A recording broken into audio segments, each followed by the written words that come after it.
Bonjour, bonsoir, peuple de Dieu à travers le monde. Ça dépend à l'heure à laquelle donc, vous allez nous suivre. Nous sommes toujours dans notre émission des ténèbres à la lumière. Et aujourd'hui, nous venons encore avec un autre sujet pour votre édification. Et aujourd'hui, nous allons parler sur vaincre les esprits territoriaux. Et si tu es un pasteur ou bien tu es une personne qui fait beaucoup de prières, de combats spirituels, cet enseignement est pour toi parce que ça va t'édifier et ça va être une valeur ajoutée dans tes combats spirituels. Et avant de commencer le développement de ce message, nous allons d'abord prier ensemble et nous allons attaquer ces sujets. J'aimerais que tu sois calme, que tu puisses être attentif et le Seigneur va te souffler un message qui est très important pour toi. Maintenant, nous allons prier et nous allons remettre ce moment entre les mains de Dieu, un moment de communion avec le Saint-Esprit à travers cet enseignement. Seigneur, Jésus le Christ de Nazareth, toi le Dieu d'Abraham, d'Isaac et de Jacob, fais que ce moment de partage puisse être bénéfique pour un bien-aimé qui est en train de me suivre quelque part. Que ce soit un moment où tu vas donner une valeur ajoutée à la fois d'une personne. Au nom puissant, glorieux et merveilleux de Jésus le Christ de Nazareth, nous avons ainsi prié. Amen. Notre thème est intitulé « Vaincre les esprits territoriaux ». Vous allez voir, nous avons deux mots là-bas. Nous avons « esprit » et nous avons aussi le mot « territoire » ou bien « territoriaux ». Qu'est-ce que signifie un esprit territorial? Sur le premier point de notre message, nous devons d'abord expliquer qu'est-ce que signifie un esprit territorial. Après avoir compris qui est un esprit territorial, tu pourras maintenant comprendre l'importance de ce message. Un esprit territorial, les esprits territoriaux, ce sont des esprits qui résident dans un territoire ou bien dans une zone géographique spécifique, une zone géographique bien précise. Et parmi ces esprits territoriaux, il y a des chefs qu'on appelle le prince et la principauté. Et je vais vous dire une chose avant de développer. Le monde des ténèbres est un monde qui est très bien organisé. Satan n'est pas omniprésent, mais il a mis en place une organisation qui lui facilite à être influent partout et à contrôler toutes choses dans ce monde. Qui est un prince? Un prince est un esprit qui dirige un pays, une nation, comme la RDC, comme la Zambie, comme les États-Unis, comme l'Afrique du Sud. Le prince sont des esprits, sont des démons dont Lucifer a mandaté pour gérer et diriger des nations. C'est pour ça que vous allez voir, nous avons même des armoiries qui sont différentes. Même des totems de notre pays sont différents aux totems de la Zambie. Vous allez voir ici chez nous c'est le léopard. Souvent cet esprit est représenté par l'armoirie, par les totems de la nation. Et des fois aussi ces totems est toujours aussi représente aussi les esprits ancestrales de cette nation-là. Mais un prince est un esprit qui dirige une nation. C'est lui qui règne sur une nation. Et dans une nation, nous avons premièrement le prince. Après le prince, il y a les esprits qu'on appelle le principauté. Le principauté, ce sont des esprits qui dirigent ou qui règnent ou qui gouvernent une province, une ville, une commune, un territoire, une rivière ou bien une montagne. Comme nous avons une rivière qui traverse la ville, l'esprit mère, l'esprit qui règne sur cette rivière, on l'appelle la principauté de la ville. C'est l'esprit géant qui règne sur cette rivière, sur une montagne, une chaîne de montagnes, sur une ville, sur une province, qui domine sur un territoire bien précis. Et vous allez comprendre que le diable Satan a bien organisé le monde démoniaque, le monde spirituel, pour se rendre omniprésent partout, pour rendre son influence partout, pour captiver facilement les habitants des divers coins dans le monde. Je vais me répéter encore pour que tu puisses me comprendre. Les esprits territoriaux sont des esprits qui résident dans un territoire, une zone géographique spécifique. Et je vous ai dit, parmi eux, il y a des chefs qu'on appelle le prince, la principauté ou l'esprit géant qui règne sur une entité bien précise. Je vais donner des versets pour appuyer ce que je suis en train de dire. Vous allez prendre la Bible, nous allons lire Marc 5, Marc chapitre 5, le 10e verset. Si vous avez votre Bible, vous pouvez lire ensemble avec nous. C'était la délivrance du jeune homme de Gadara. Marc 5, chapitre 5, le 10e verset. Nous lisons au nom de Jésus. Et il les priait instamment de ne pas les envoyer hors du pays. Vous allez voir, à Gadara, lorsque ces esprits ont vu Jésus, vous connaissez tout ce qui s'était passé, ils avaient crié, qu'y a-t-il entre tout et nous, il y avait ceci et cela. Mais lorsqu'ils le menaçaient, ils le chassaient, ces esprits ont supplié à Jésus de ne pas les envoyer en dehors du pays. Parce que c'était des esprits qui étaient attachés à un territoire bien précis. C'est-à-dire, lorsqu'on pouvait les amener ailleurs, ils devaient se retrouver dans une zone géographique sous contrôle d'autres esprits. Ils ont supplié le Seigneur. Et ils le priaient instamment de ne pas les envoyer hors du pays.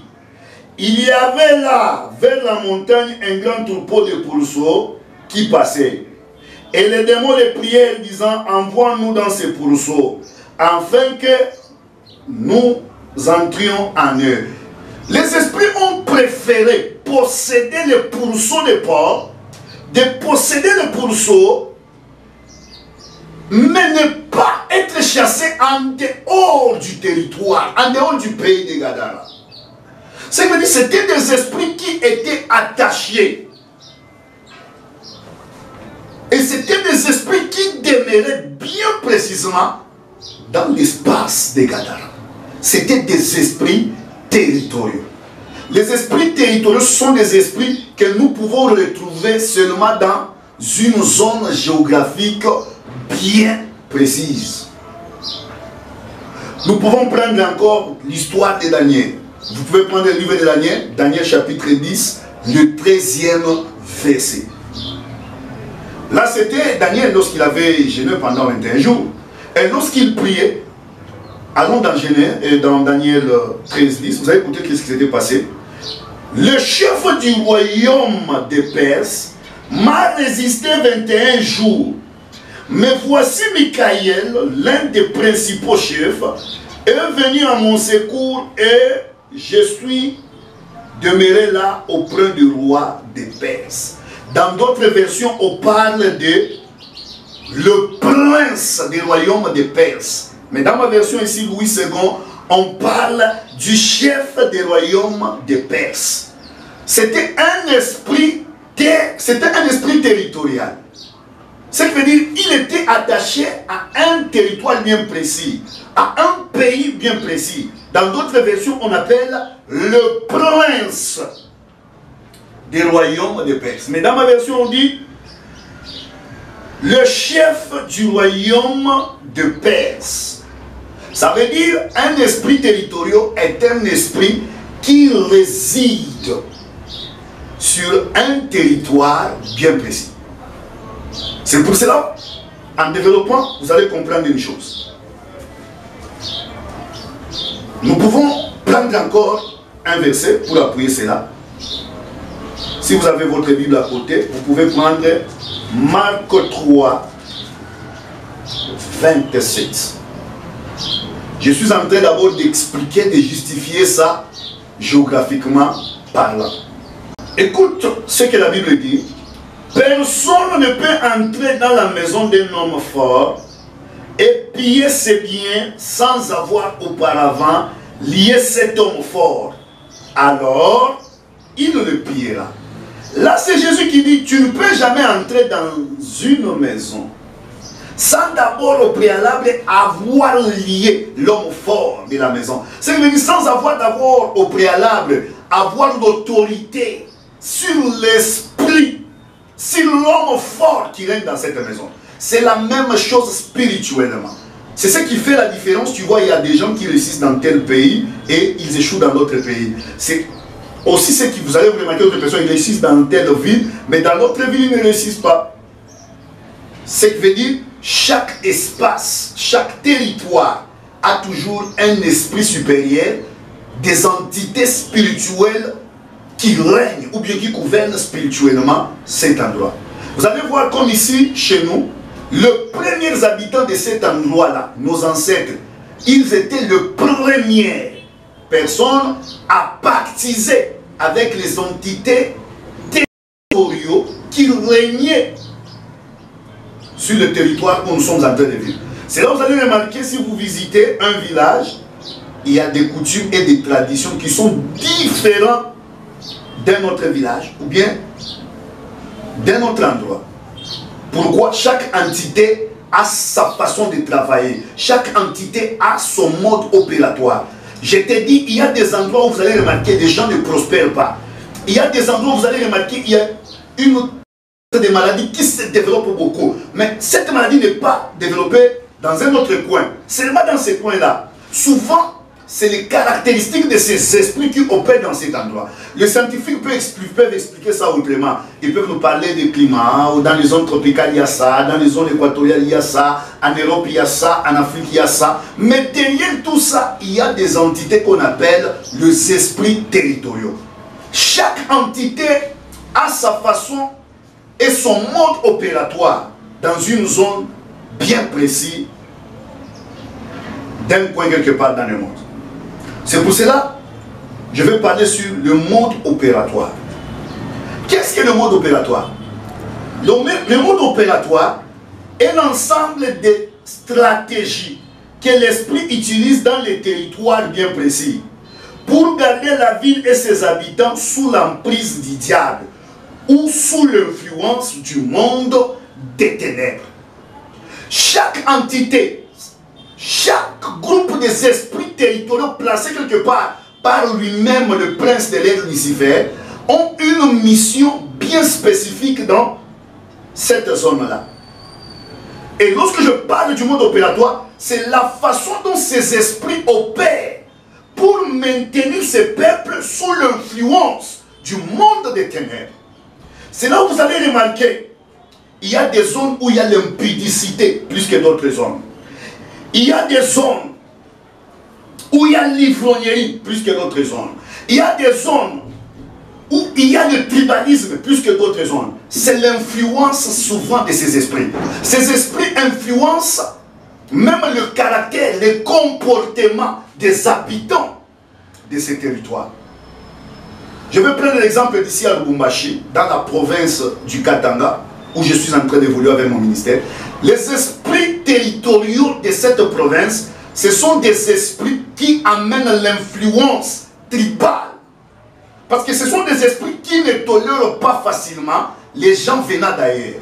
Et si vous opérez ici dans le ministère, ou bien vous vivez ici, vous allez voir que c'est vraiment un endroit où le tribalisme est en train de battre son plein.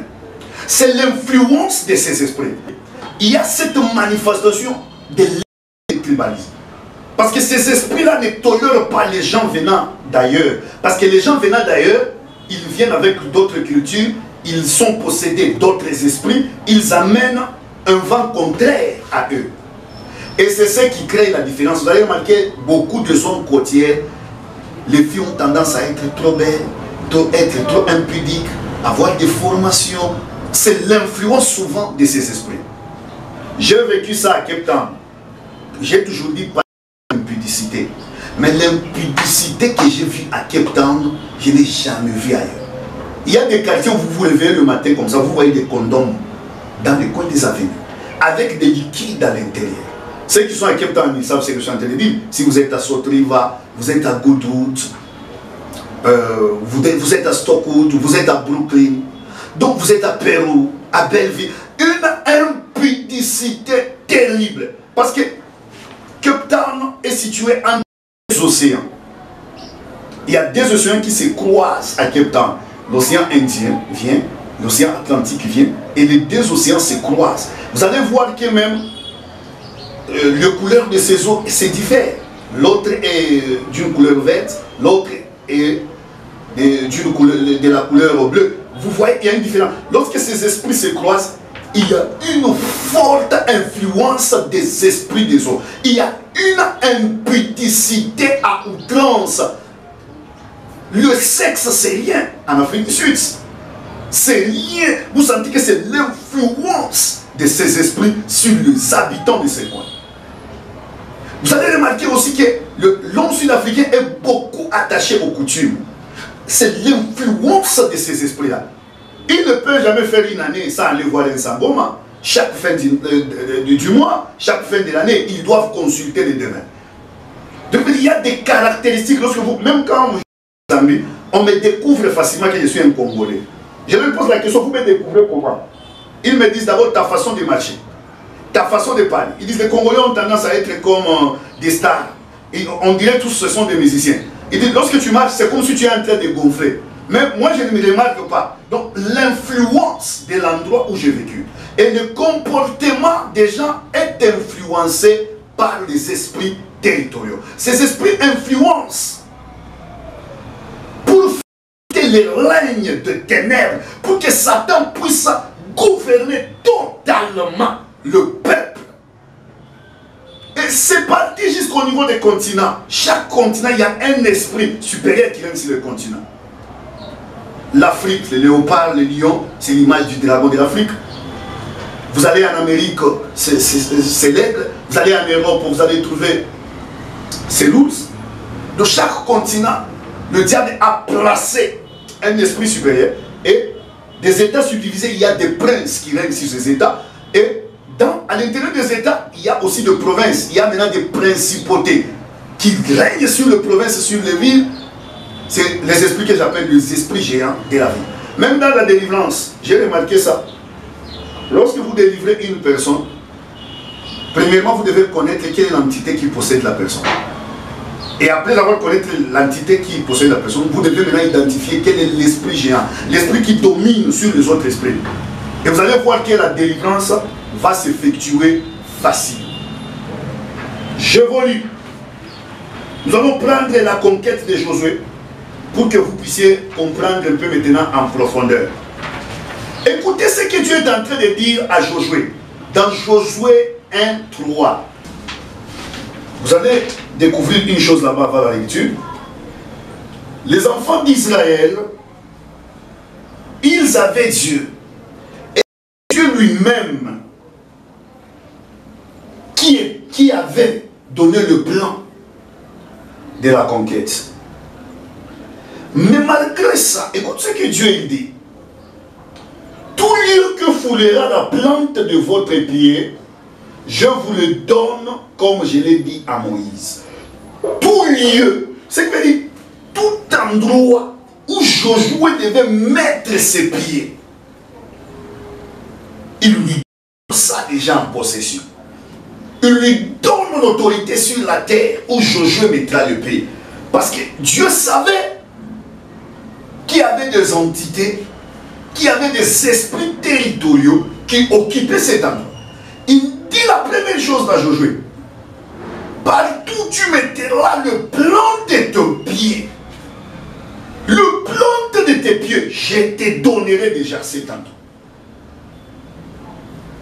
Lui donner l'autorité sur les esprits qui régnaient sur cet endroit. Si Dieu te donne une mission dans une région précise quelque part dans le monde, il te donnera aussi l'autorité sur les entités territoriaux que tu vas croiser dans cet endroit. Prenons toujours Josué. Nous sommes toujours dans les livres de Josué. Josué 2, 1 à 2. Josué, fils de Nun, fit partie secrètement de Sittim, 2 espions, en leur disant, allez, examinez le pays, et en particulier Jéricho. Ils partirent et ils arrivèrent dans la maison d'une prostituée arabe, qui se nommait Rahab, et ils y couchèrent. On dit au roi de Jéricho, voici des hommes d'entre les enfants d'Israël sont arrivés ici cette nuit pour explorer le pays. Celui qui avait donné la mission à Josué, c'est Dieu.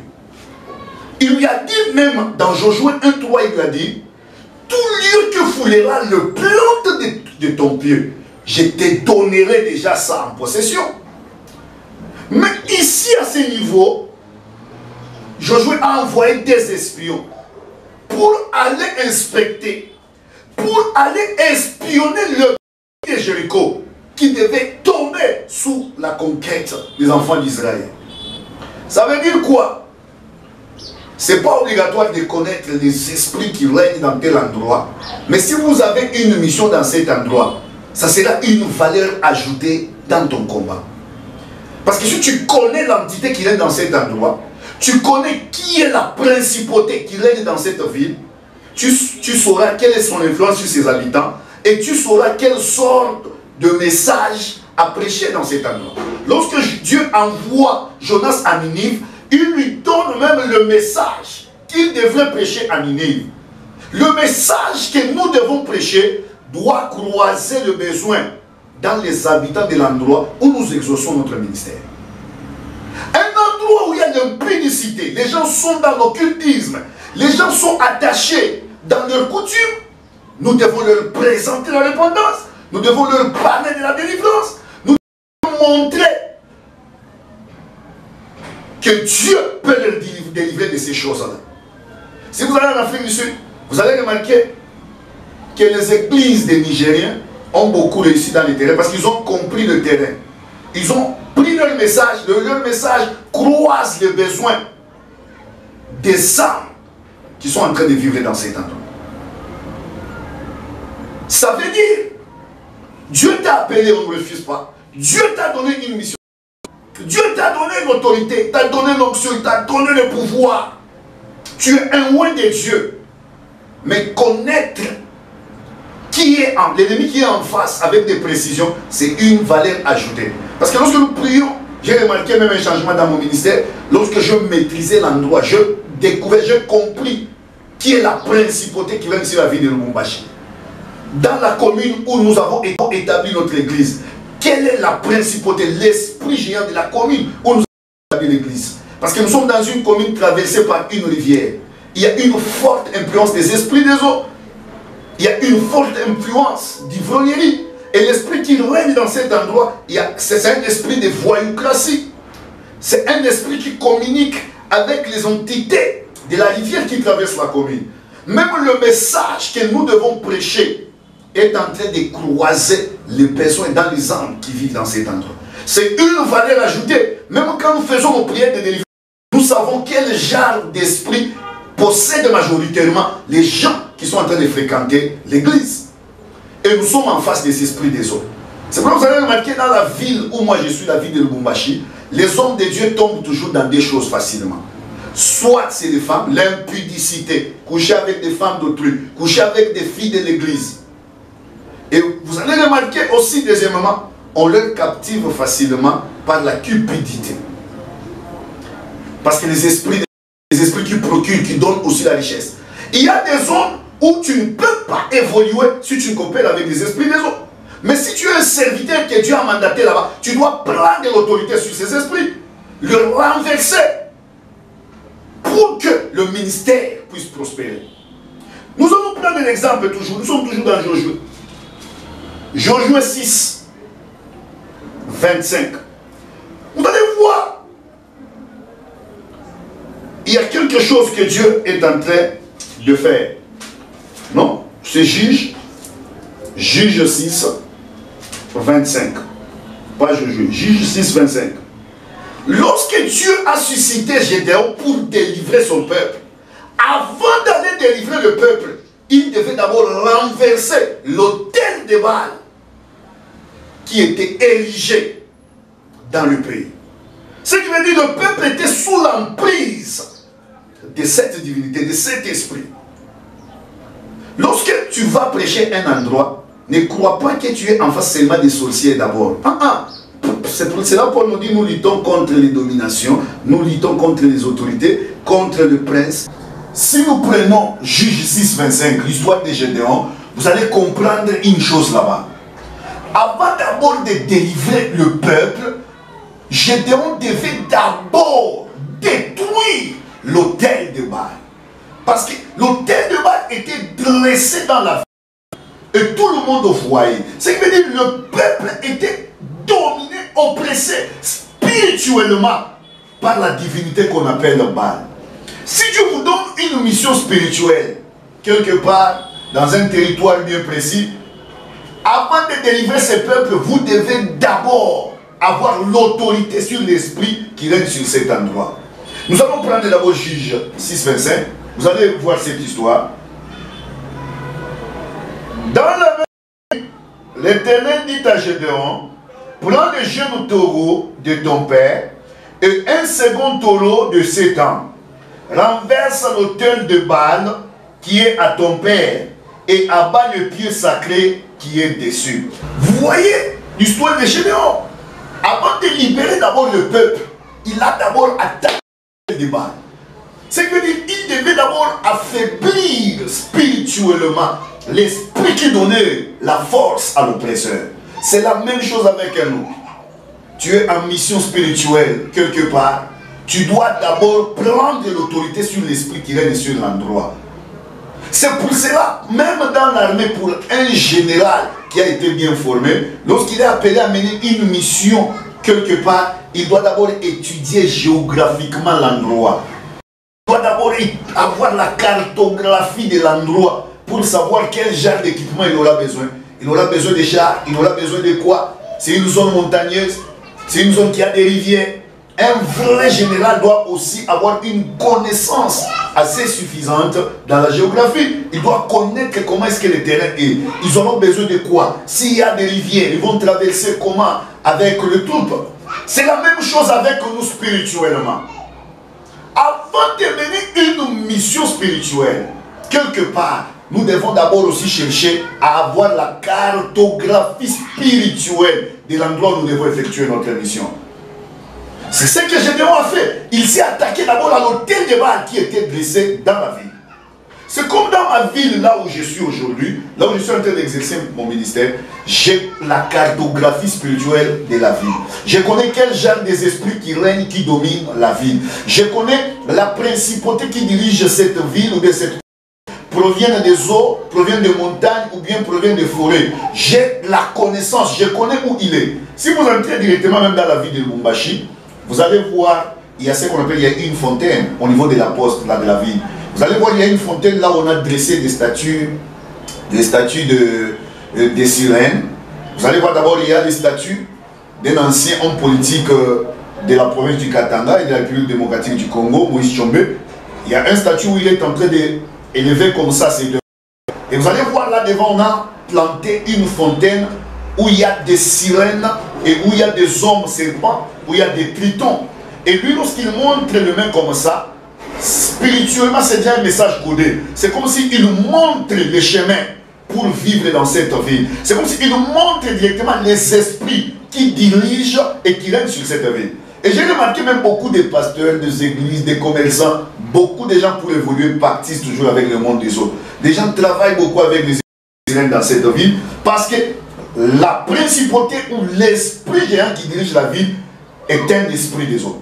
Même les emblèmes de la ville, les emblèmes de la province, même les couleurs de la ville, comme ici dans ma ville, la couleur de la ville c'est le blanc-rouge, le rouge-blanc. Et la sirène de cette ville, si tu l'as déjà vu même dans une mission, tu es un serviteur de Dieu, tu vas reconnaître que c'est une sirène qui se présente comme Madame Elisabeth, habillée en nom en blanc et sa queue a toujours été de couleur rouge. Et ça devient même les couleurs de la ville. Partout où vous voyez, il y a des fois même les noms d'autres villes, d'autres provinces, sont liés toujours à la principauté ou l'esprit géant qui dirige la ville ou bien cette province. Si vous prenez la rivière Lubumbashi, ce qui veut dire, on peut l'appeler la sirène Lubumbashi, et on peut aussi l'appeler la sirène Elisabeth. C'est l'esprit qui règne sur cette ville. Et vous allez voir, les autochtones, les tribus liées à la terre de cet endroit, ce sont des tribus qui sont, la majorité sont des ivrognes, la majorité sont des gens qui se livrent beaucoup dans l'impudicité. Et il y a d'autres, c'est difficile même de rester dans un seul mariage. Pourquoi? Les premiers occupants, les ancêtres, avaient baptisé avec ces esprits. Et c'est ce qui crée même la différence. Si vous regardez les gens qui vivent dans une ville comme Lubumbashi, les gens qui vivent en Zambie dans une ville comme Ndola, une ville comme Lusaka, vous allez voir, il y a toujours la différence dans le caractère, dans le comportement, parce qu'il y a toujours les traits de l'influence des esprits qui dominent sur cet endroit. Alors si tu veux mener une mission spirituelle librement dans un territoire, la première des choses, il faut d'abord demander à Dieu de te donner la cartographie spirituelle de la vie. Quel genre d'entité qui règne dans la vie? Qui est la principauté ou l'esprit géant qui dirige la vie? Quel est son mode opératoire dans la vie? Il captive comment? Tu remarques son influence comment sur les gens de la vie? Si vous allez en Afrique du Sud, vous allez remarquer ce que je vous ai dit encore. La majorité des églises des Nigériens sont en train de réussir parce que leur message croise le besoin de l'endroit. Tu es en train de vivre en Europe, tu es aux États-Unis, ou bien tu es quelque part. Si tu remarques que les choses ne bloquent pas, soit tu es résisté par les entités qui contrôlent cet endroit. Tu dois monter des dimensions et demander à Dieu de t'orienter. Vous savez, le combat spirituel, lorsque vous êtes en train de mener le combat spirituel avec précision, vous connaissez quel genre d'esprit vous menacez, quel esprit vous êtes en train de renverser, vous allez commencer à voir des résultats. J'étais arrivé, il y a longtemps, j'étais encore trop jeune, plus que, comme vous me voyez là, j'étais allé dans une mission évangélique. C'était dans la cité de Fungurumé. On nous avait reçus comme étant des missionnaires de l'église. On est venu pour annoncer l'évangile parce que notre communauté était un peu implantée un peu partout, surtout ici dans la province du Katanga. Mais la nuit, lorsque j'ai prié, nous nous sommes endormis et lorsque j'ai dormi, j'ai vu quoi? J'ai vu un esprit qui avait une tête, la tête d'homme, mais le reste là c'était un serpent, trop géant. Et cet esprit me posait la question que tu es venu faire quoi ici, dans mon territoire, dans mon espace. Et cet esprit se présentait comme Pungwemulume. J'ai lutté avec cet esprit-là en soi, je menaçais cet esprit.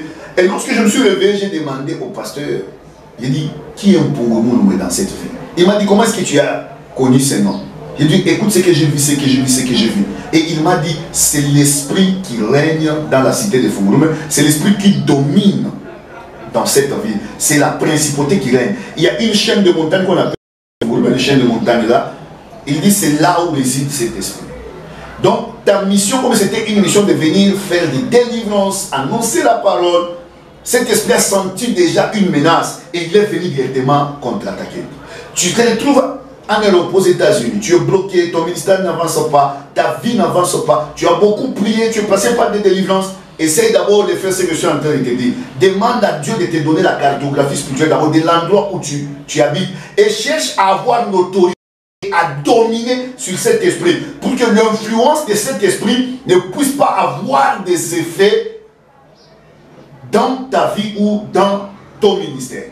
C'est ce que Gédéon a fait. Avant de libérer le peuple de Dieu, sous l'emprise des Assyriens, sous l'emprise des Mandianites, il a d'abord attaqué l'autel de Baal.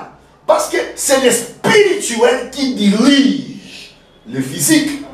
Si ces peuples sont encore spirituellement dominés, ce qui veut dire qu'il a d'abord attaqué l'autel de Baal.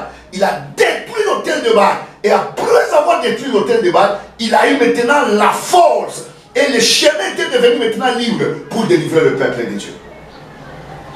C'est impossible même dans ma ville ici de faire 10 cas de délivrance sans croiser les sirènes. Si tu as 10 cas de délivrance, tu dois savoir qu'au moins dans 8 personnes, tu dois croiser les sirènes. Beaucoup de gens sont prisonniers ici des esprits des autres. C'est les esprits territoriaux qui dirigent cet endroit.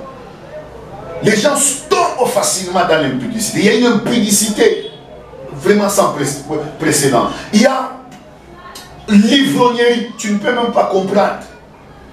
Les gens passent leur temps dans des bars. Maintenant, pour que ces gens puissent écouter même le message, tu dois d'abord spirituellement demander à Dieu de te donner l'autorité, de mettre au pied cet esprit pour que tu puisses maintenant effectuer ta mission très bien. Ce n'est pas pour rien qu'il avait dit à Josué, partout où foulera le plante de ton pied, je te donnerai en possession. C'est là où il devait mettre ses pieds. Dieu lui donnait déjà cet endroit en possession. Ce n'est pas posséder les maisons et les autres. Seulement d'abord les entités qui dominent sur cet endroit. Je vais te donner l'exemple aussi d'une église. C'était aux États-Unis, c'est un témoignage que j'ai pris sur Internet. Ils étaient arrivés quelque part pour implanter une église. Or, les terrains qu'ils avaient achetés pour implanter l'église, ces terrains appartenaient aux Indiens il y a longtemps, des générations et des générations. Maintenant, qu'est-ce qu'ils faisaient? Ils voyaient que l'église n'avançait pas. Et quand ils priaient, ils avaient des veillées de prière, il y avait une lourdeur. Les gens dormaient, ce qui veut dire qu'il n'y avait pas vraiment, les gens ne répondaient pas vraiment facilement à la prière. Ils ont commencé à demander à Dieu, pourquoi est-ce qu'ils sont bloqués? Le ministère ne prospère pas, les finances de l'église n'avancent pas, il n'y a pas cette croissance des membres dans l'église, il n'y a pas cette évolution, même si nous avons des missions évangéliques, les âmes ne répondent pas, même si nous avons des services de délivrance, il n'y a pas vraiment de délivrance complète. Qu'est-ce qui se passe? Ils ont demandé à Dieu. Et lorsqu'ils étaient en prière, une intercesseuse a écouté à l'oreille une voix qui la disait, mais les terrains où vous avez implanté l'église, avez-vous pris le temps de délivrer les terrains? Mais il a demandé au Saint-Esprit, mais ces terrains, qu'est-ce qui ne va pas? Il a dit non, ces terrains appartenaient à des Indiens. Il y avait des pratiques qu'ils faisaient. Et il paraît que c'était un endroit où on enterrait. Il y avait le cimetière de ces Indiens-là. Maintenant, le fait que vous amenez la prière là, ça leur dérange. Et en retour, ils vous bloquent, ils vous attaquent, ils contre toutes vos actions pour vous décourager, vous amener à quitter cet endroit. Et le pasteur là a pris l'autorité, il est quitté, dans la cour, il s'est tenu debout et il a commencé à parler. Il a dit, je prends l'autorité sur tous les esprits qui sont dans cette conscience et je les ordonne de libérer cet endroit pour que nous puissions y implanter l'œuvre de Dieu. Les jours où il a eu la révélation, c'est les jours où ils ont vu le changement et ils ont vu l'avancement et la croissance dans leur ministère. Vous allez remarquer, il y a des zones où vous avez, surtout aux États-Unis, en Europe, vous pouvez voir, il y a des toxicomanes, des gens qui sont vraiment attachés à la drogue. Il y a des groupes de gangs. Ça a toujours été l'influence de ces esprits. Les esprits, leur rôle est de renforcer la présence de Lucifer, la présence du monde des ténèbres et renforcer l'emprise du ténèbre sur les habitants de ces contrées. Et c'est de cette façon que Lucifer, c'est de cette façon que le monde des ténèbres contrôle le monde. Chaque pays a un prince, chaque province a une principauté, chaque ville a une principauté, chaque territoire a une principauté, chaque commune a une principauté, chaque quartier a un esprit géant. Chaque avenue a un esprit qui contrôle l'avenue. Et c'est allé même trop loin. Chaque parcelle, il y a toujours un agent du monde des ténèbres pour faciliter à l'emprise des ténèbres d'opérer. C'est de cette façon que même Satan contrôle nos familles. Il y a toujours un sorcier dans chaque famille pour faciliter au monde des ténèbres d'entrer d'opérer. Et j'ai toujours dit que tout est sous contrôle. Sans la grâce de Dieu, Lucifer allait contrôler tout le monde. Mais nous qui sommes les enfants de Dieu, il n'a pas de contrôle sur notre vie. Mais comme nous sommes appelés à mener des missions, d'évangéliser, de délivrer les gens, nous devons comprendre que nous devons aussi prendre possession de l'endroit où nous exerçons le ministère. Ces esprits ont bloqué beaucoup de ministères. Surtout s'ils remarquent que tu as une grâce qui va dépeupler beaucoup de camps, des gens qui sont sous leur emprise. Surtout s'ils remarquent que tu as une grâce qui va déranger leur mission, qui va aller au-delà des lois et des principes dont eux ont établi sur cet endroit. Et vous allez remarquer beaucoup de résistance dans votre ministère. Parce qu'ils ne veulent pas vous laisser libre, parce que vous allez délivrer beaucoup de gens. Dans cette ville, si tu prêches la vérité, tu prêches contre le tribalisme, contre l'ivrognerie, tu prêches contre les esprits des eaux. tu prêches contre la prostitution, tu seras combattu sérieusement. Parce que c'est les sphères par lesquelles il utilise pour renforcer, captiver le peuple, les habitants de cet endroit. Maintenant, tu étais en Afrique, tu évoluais bien. Tu t'es retrouvé aujourd'hui en Europe. Tu dois comprendre que tu dois demander à Dieu de te donner la supériorité aux esprits territoriaux de l'endroit où tu es en train de vivre. Surtout les endroits où on place des monuments, des endroits où, des places publiques, où il y a, là où on organise des manifestations, il y a des emblèmes là bizarres, il y a des fois des statues, des monuments. Ça a toujours été des endroits clés où il y a toujours eu des hôtels de ces esprits, où les autorités avaient fait des cérémonies pour prendre l'autorité sur la ville. C'est pour ça que ces esprits fonctionnent avec des bases. C'est-à-dire qu'ils créent des endroits que j'appelle bases spirituelles. Qu'est-ce qu'une base spirituelle? C'est un endroit par lequel ils reçoivent les mondes spirituels, par lequel même les esprits venant directement du pandémonium transitent pour entrer dans la vie et opérer. Des endroits qui facilitent aussi aux occultistes habitants de l'endroit d'entrer en contact ou de passer comme des portes facilement pour accéder spirituellement à ces mondes. Tu dois attaquer les bases de ces esprits, les hôtels, les représentations, prendre totalement l'autorité sur eux. Tu verras que même dans ta mission, tu auras un peu cette facilité. Malgré il y aura le combat toujours, mais comme tu as déjà pris l'autorité, tu vas avancer. C'était ce que Gédéon avait fait, c'est ce que je te demande aussi. Tu es quelque part en train de vivre, il y a des blocages. Pose-toi des questions, tu as renversé, tu as coupé les liens familiaux, tu as renversé les hôtels familiaux, mais tu sens toujours qu'il y a ce blocage, les choses n'avancent pas. Est-ce que n'es-tu pas bloqué aussi au niveau des esprits territoriaux? La majorité des noms de villes que nous avons, ce sont la majorité. C'est les noms souvent qui identifient à l'esprit qui aime cet endroit. On ne te dira jamais ça. Les armoiries, les symboliques là, c'est tout ça, ramène toujours à ça. Je me rappelle, j'étais allé prier à l'équipe Pouchi il y a longtemps. Je priais là-bas, c'est une cité qui est à une trentaine de kilomètres de la ville de Lubumbashi.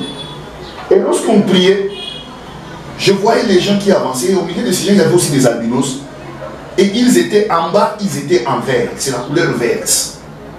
Et lorsque j'ai prié, et l'Esprit a commencé à me faire comprendre que la prière que tu es en train de faire ici est en train aussi d'attaquer, de déranger les esprits territoriaux de cet endroit. Ce que tu vois là, c'est leur manifestation.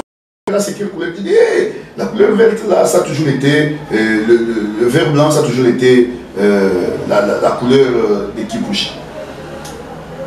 Donc c'est comme ça. Tu ne peux jamais aller implanter un ministère quelque part sans vous avoir l'autorité au préalable des esprits qui viennent sur cet endroit. Parce que c'est les spirituels qui contrôlent le monde matériel, le monde physique. Si les gens spirituellement sont sous l'emprise, et que même toi qui viens pour délivrer ces gens-là, tu te retrouves aussi sous l'emprise de cette... Tu ne délivreras personne dans cet endroit. C'est les genres de choses que vous voyez passer. Il commence le ministère, il évolue bien. Après un moment, scandale. Il engrosse une personne. Oh, il a dévié une fille. Oh, il a fait ceci. Et les choses dispersent. Ça a toujours été les actions pour contrer les gens qui viennent pour délivrer les gens. Je vais m'arrêter par là. J'espère avec les émissions qui vont suivre, nous allons continuer. Et nous allons expliquer en détail. Et le Seigneur Jésus va aider une personne. Là où tu es, si tu veux prier, surtout pour avoir une percée dans le ministère, dans les effets, dans la vie, et que toi tu n'es pas un occulteur, tu es un enfant de Dieu. Si tu renverses la sorcellerie de ta famille, ça ne suffit pas. Tu dois monter aussi à une dimension de demander à Dieu que les esprits qui imposent des lois qui est contre l'évolution dont je vais dans ma vie, dans cet espace, puissent tomber, qu'ils soient à mes pieds, et le Seigneur t'accordera cela. Beaucoup des hommes de Dieu ont fait cela, et ils ont vu une percée, et ils ont vu un changement, ils ont vu cette délivrance de leur vie. Là où tu es, nous allons prier avec toi. Je ne sais pas l'endroit où tu es, mais je vais demander à Dieu de te donner d'abord la révélation des entités territoriaux de l'endroit où tu es. Que le Seigneur puisse te donner la supériorité, surtout si tu as une mission évangélique. Il te faut que tu sois supérieur aux esprits qui ont gardé. Parce que lorsque nous évangélisons, vous devez comprendre une chose. Nous allons vers le monde des ténèbres pour dépeupler les camps des ténèbres et les camps de la lumière. Ce qui veut dire, nous nous attaquons spirituellement à eux, en ignorant que nous nous attaquons à eux. Mais si tu as connaissance, que tu sais que tu t'attaques directement à eux, ça apporte une valeur ajoutée dans les combats spirituels. Tu connais qui tu dois renverser et tu connais ce que tu dois faire pour que le peuple de Dieu puisse recevoir le message, la parole de Dieu avec empressement. Seigneur, je recommande le bien-aimé qui est en train de me suivre, qui voit des blocages, qui est en train de vivre des résistances quelque part. Je demande au nom de Jésus-Christ qu'il puisse avoir l'autorité sur tout esprit territorial, qu'il puisse avoir l'autorité sur toutes sortes d'entités qui règnent là où tu l'as établi, là où tu l'as placé, Seigneur. Donne à ton peuple la révélation pour que l'évangile soit prêché partout et pour que les gens puissent être délivrés dans le nom de Jésus.